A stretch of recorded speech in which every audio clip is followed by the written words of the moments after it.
ಬೆಂಗಳೂರಿನಲ್ಲಿ ಇತ್ತೀಚೆಗೆ ನಡೆದ ವಿವಾಹಿತ ಮಹಿಳೆಯರ ಸೌಂದರ್ಯ ಸ್ಪರ್ಧೆ ಮಿಸಸ್ ಇಂಡಿಯಾ ಎಲಿಗೆಂಟ್ 2021 ಸ್ಪರ್ಧೆಯಲ್ಲಿ ಶ್ರೀಮತಿ ಆಶಾ ಕಿರಣ್ ಅವರು ಪ್ರಶಸ್ತಿಯನ್ನ ತನ್ನ ಮುಡಿಗೇರಿಸಿಕೊಂಡಿದ್ದಾರೆ. ಬೆಂಗಳೂರಿನ ಖಾಸಗಿ ಹೋಟೆಲ್ನ ಸಭಾಂಗಣದಲ್ಲಿ ನಡೆದ ಈ ಸೌಂದರ್ಯ ಸ್ಪರ್ಧೆಯಲ್ಲಿ ದಿಲ್ಲಿ, ಕೋಲ್ಕತ್ತಾ, ಅಸ್ಸಾಂ, ಹೈದರಾಬಾದ್, ಮುಂಬೈ ಸೇರಿದಂತೆ ದೇಶದ ವಿವಿಧ ಭಾಗಗಳಿಂದ ಸ್ಪರ್ಧಿಗಳು ಭಾಗವಹಿಸಿದ್ರು.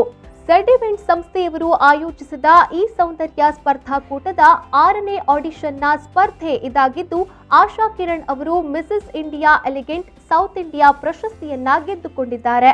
ಇದರ ಜೊತೆಗೆ ಇದೇ ಸ್ಪರ್ಧಾಕೂಟದಲ್ಲಿ national glamour, royal beauty, body beautiful ಟೈಟಲ್ಗಳನ್ನ ಕೂಡ ಆಶಾ ಕಿರಣ್ ಗೆದ್ದುಕೊಂಡಿದ್ದಾರೆ. ಈ ಗೆಲುವಿನ ಮೂಲಕ ಆಶಾ ಕಿರಣ್ ಅವರು 2021ನೇ ಸಾಲಿನ ಮಿಸಸ್ ಯೂನಿವರ್ಸ್ ಇಂಡಿಯಾ ಎಲಿಗೆಂಟ್ ಸ್ಪರ್ಧೆಗೆ ಆಯ್ಕೆಯಾಗಿದ್ದಾರೆ.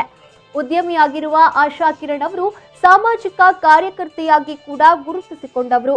ಬಿಬಿಎಂ ಪದವೀಧರರಾಗಿರುವ ಆಶಾ ಅವರು ಶಾಸ್ತ್ರೀಯ ನೃತ್ಯಪಟು ಆಗಿ ಜನಪ್ರಿಯತೆಯನ್ನ ಪಡೆದವರು.